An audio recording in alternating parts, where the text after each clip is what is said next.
Hey, it's Dorleen, and today I'm working on a card for the Sketch and Scrap Challenge blog, which I'll have their information down below in the information box, as well as my own blog information.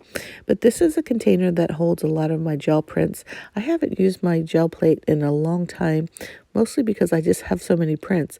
It's funny when you look through it. A lot of the same color combinations, so you can tell what I like. But I'm just going through, seeing which one I'm going to use for this card. Instead of using pattern paper, I'm going to use one of these prints.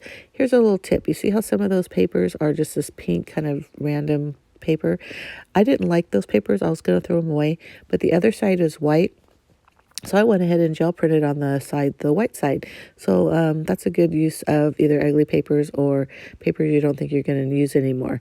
Now the paper that I decided to use is this one here, and that's actually a copy of a piece that I had in my junk journal, and you can see that it's pretty bright.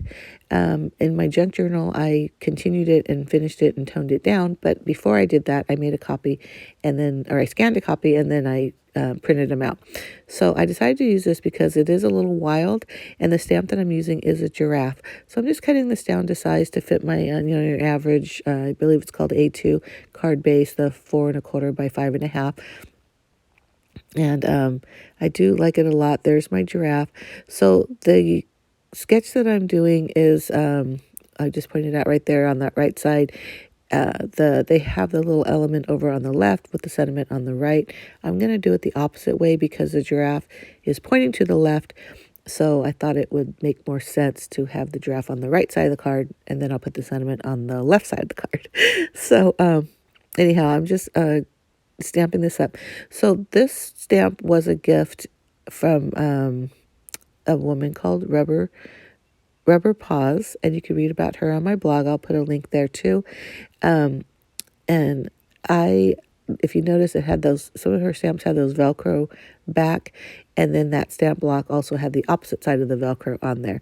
So after fussy cutting the giraffe, I'm deciding that I want to trim down this piece so it's a little bit smaller, and then I'm going to mat that piece with a black piece of cardstock.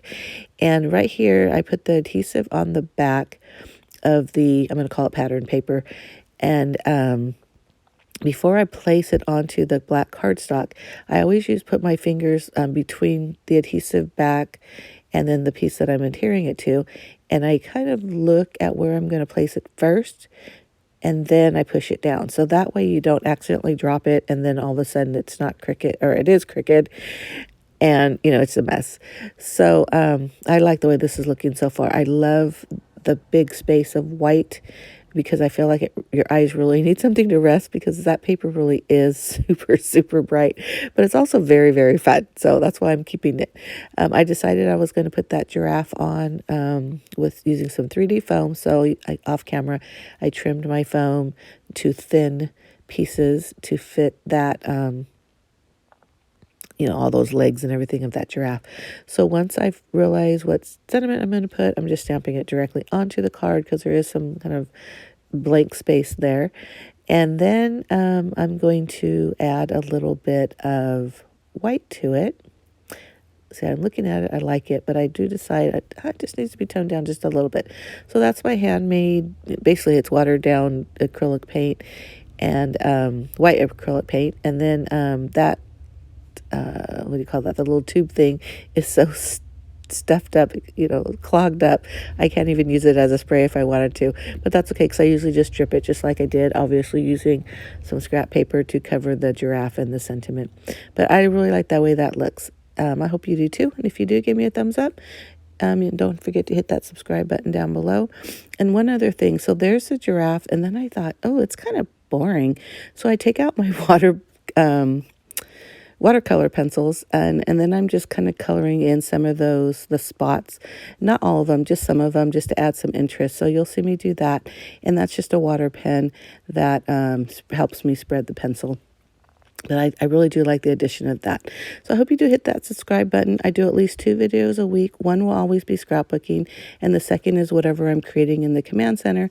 And in this case, I'm creating a card, and I hope it helps you with some of your crafting inspiration for your crafting needs.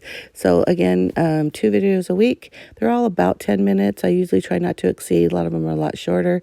I cut out all the, adhering and repetitive steps. But leave me a comment below if you have any questions or comments. And otherwise, I hope to see you or hear from you soon. All right. I hope you like it. Thanks again for watching. Bye.